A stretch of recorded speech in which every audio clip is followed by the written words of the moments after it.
love that in these movies, you always have the people trying to tell them, like, hey, these monsters gonna come and F stuff up. Can you believe us so we can just get to saving the world, you know?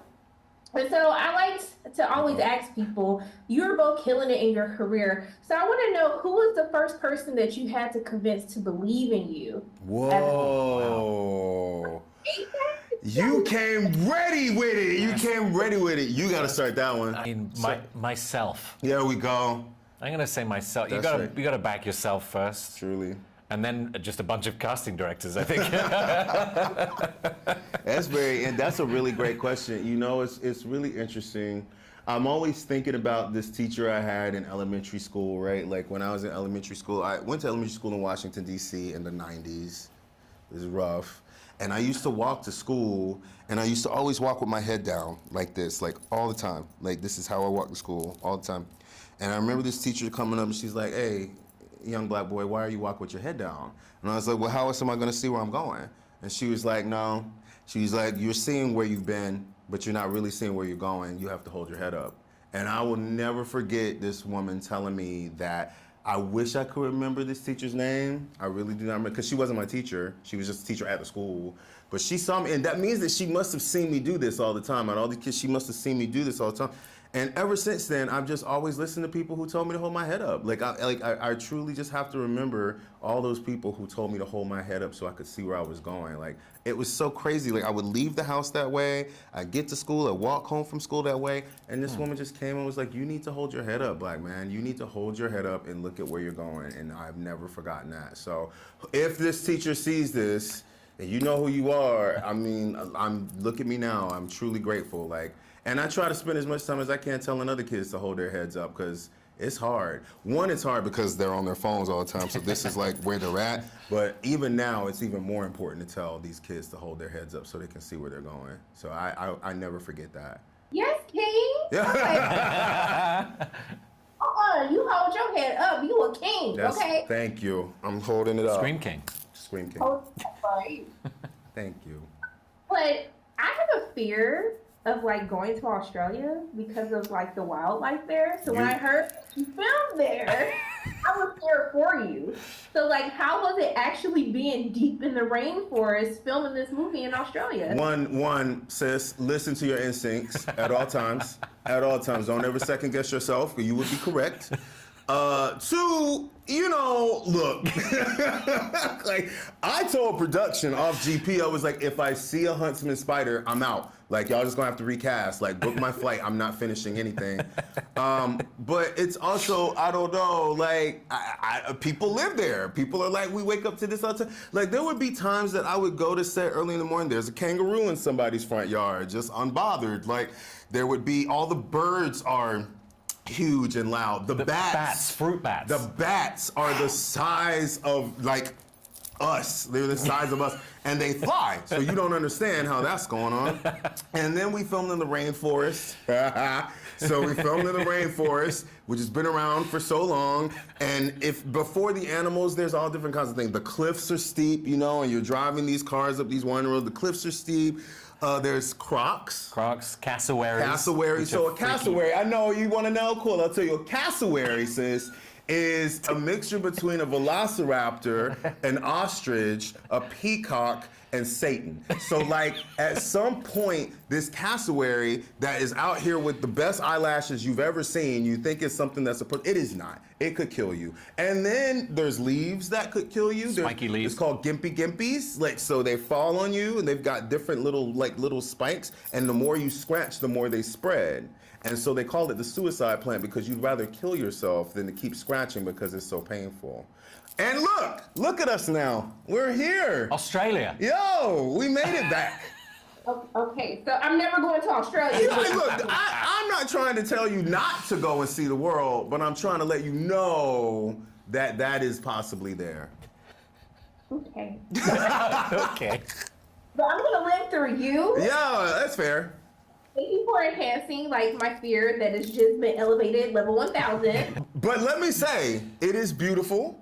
One of the best crews that I've worked with. They're wonderful. You know what I mean? Like great food. You know, like the climate is always really nice. The oceans are beautiful. Sharks, though. There are sharks in the ocean. Yeah. And crocodiles. There's crocodiles in the sea. So they sent an email real quick. They sent an email being like, Crocs, there's more than what meets the eye. So it's like the croc will put its head above the water like this, but underneath is like a 500-pound reptile that's waiting to like take you under. Don't go in the sea. That's all I can say.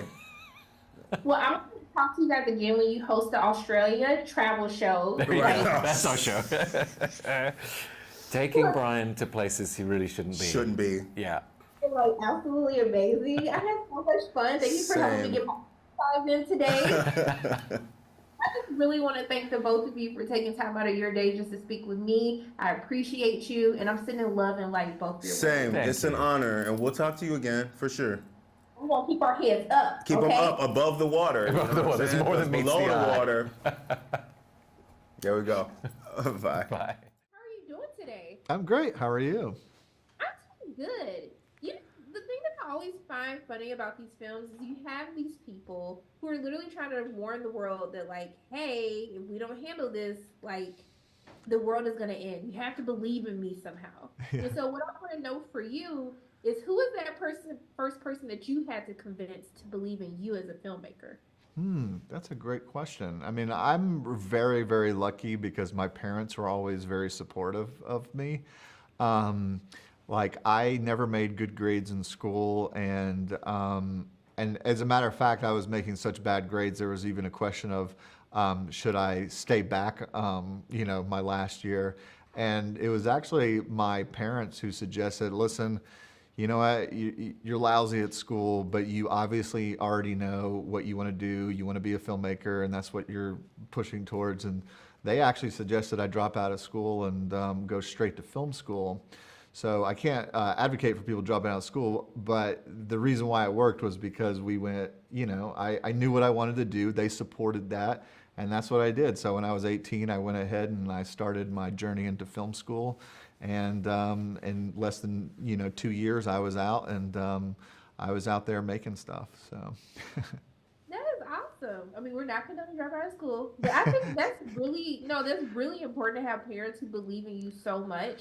I think that's really dope. No, I know. I definitely wouldn't be here today if they hadn't been supportive. Because you talk to so many people, and if their parents don't encourage what they want to do, whatever that is, a lot of times they get discouraged themselves from following into that. Yeah. That's so beautiful. I love that.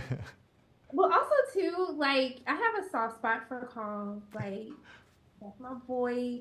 And I love that we have this, like, sense of Kong wanting to belong to something. Yeah. To really talk about the dynamic, because that was one of the most interesting things to explore in this film. Yeah, well, I think, like, what's interesting about a character like Kong, who's he's a big 300-foot tall ape, but there's a lot of human in Kong, and so he's a real surrogate to be able to, on that scale, be able to explore human emotions and themes, and and he's a badass guy, but he's also, there's a lot of heart to him and a lot of emotion, and I think we can juxtapose a lot of our own, thoughts and feelings on him, and that's what makes him so exciting as a character to, because to me it's like, it's one thing, a movie like this, it's like a gimme, it's a given that there's going to be big monster fights. They're going to like stomp on a bunch of buildings at some point, and that's all going to be great, and we're all there for it, but what makes it really special is if you can bring some sort of heart and emotion to it, and that's really what I'm interested in almost more than anything when it comes to these monsters. No, I loved it. Look, I always like a little deep moment of therapy, so I was here for it. But also, too, when I was watching, I was like, hold on. I feel like they both had upgrades in this movie. Yeah. I had some work done. So tell me about evolving Kong and Godzilla to what we see in this movie from the last one. Yeah, well, that, as a fan myself, it's always exciting to see the different iterations of Godzilla over the years. And I knew in this film, I wanted to see, an updated Monsterverse version, but I wanted it to be story driven. I didn't want it to just be, an update for the sake of updates. And so we kind of based a lot of the script around that sort of propulsion of his evolution.